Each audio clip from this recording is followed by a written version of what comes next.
Everyday life in the Soviet Union. The shopping Runaround, the author, Hedrick Smith, was head of the New York Times office in Moscow from 1971 to 1974. The following episode is adapted from Mr. Smith's book, The Russians, which was published in 1976 by Quadrigal and the New York Times Book Company. One, I had heard about consumer shortages before going to Moscow, but only when we began to solve three did the Russian consumer problems really have meaning for me. Customer, the word operates in lines, but Soviet lines have a special quality all their own. Typically, the Soviet woman spent 2 hours a day in line, 7 days a week. Personally, I have known of people who stood in line 90 minutes to buy 4 pineapple and 3 hours to buy 3 large heads of cabbage, only to find the cabbage were gone as they approached the front of the line.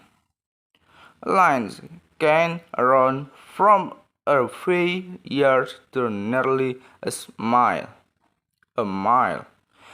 Sometimes of hours was a line of people in Moscow, singing of the by rocks. The line lasts 2 days and night and ran from across all through an apartment development. And two, in spite of all of this, the natural reaction of Russian woman when she sees a line forming is to get in it immediately, even before she knows what is being sold. However, Soviet lines are more fluid than they appear. In most stores, for example, shoppers must stand in not one but 3 lines for any purchase. At the fridge, the seller of purchase and find out each price. Second, the second to pay a cashier somewhere else in the store and get a receipt, and the third to go pick up the purchase and turn in the receipt. And three, but in dairy store one morning, I found out that the game is both simpler and more complex than that. I went in the buy some cheese, butter and bolognese sauces, which were in three separate departments, each with its own line, and 9 lines, and four rather quickly, though I noticed the expression suffer was giving the free steak. They knew what most items cost, so they went directly to the cashier for their receipt. After studying freeze, I did that too. Then I went to the cheese line to lunch, probably 20 people, to get the wars over with freeze. I was in line less than a minute when the woman in front of me asked me to hold her place. She darted off to the butter and milk line. The cheese line was moving so slowly that she got her butter and milk and returned before we had advanced 3 feet. I decided to take the risk too, and I got back with my butter while the cheese line was still inching along. And 5. Then it suddenly occurred to me that all over the store, people were getting into line, holding place, living, restaurant. Everyone was using the chase line as home base.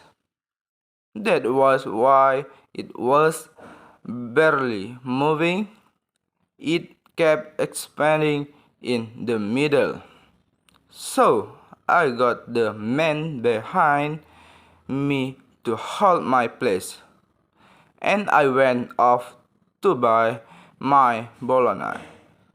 Once again in work, it took me 22 minutes to buy butter, sausage, and cheese. But instead of being furious, I felt as I had beaten the system and seek this competitive shopping and gave an atmosphere of tension to Russian life. People break into store and bump into each other with face set in combat. Expression, "You have to understand," said a kind, gray-haired person, "that for as long as we can remember, shopping has been a struggle. Life is a struggle." And 7. There is hardly any effective advertising to help sufferers. Americans complain about the constant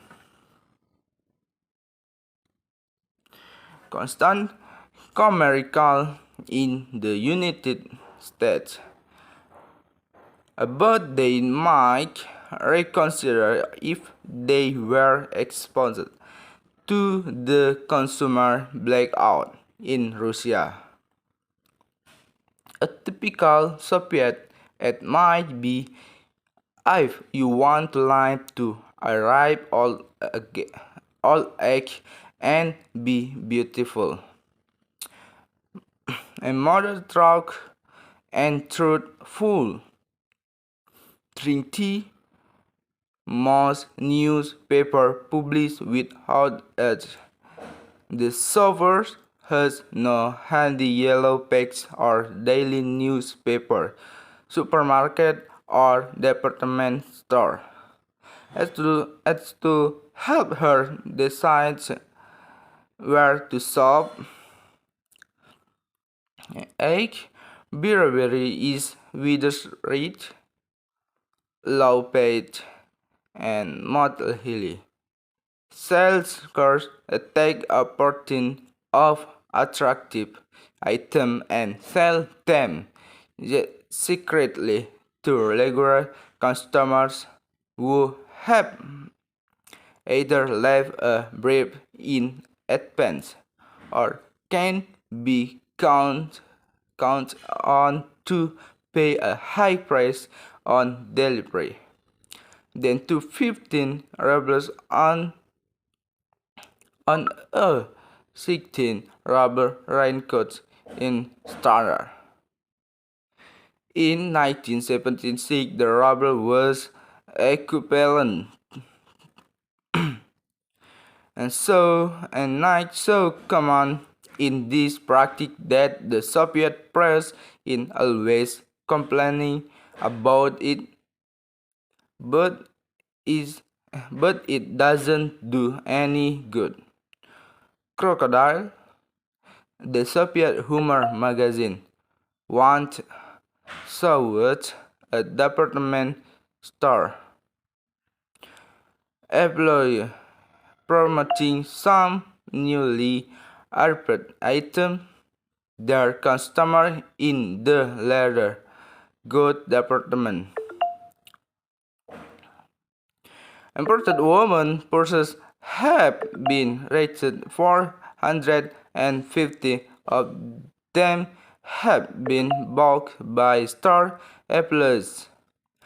49 are under the counter and have been ordered in advance for France.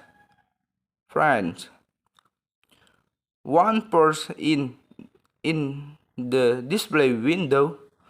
We invite you to visit the leather department to buy this purse.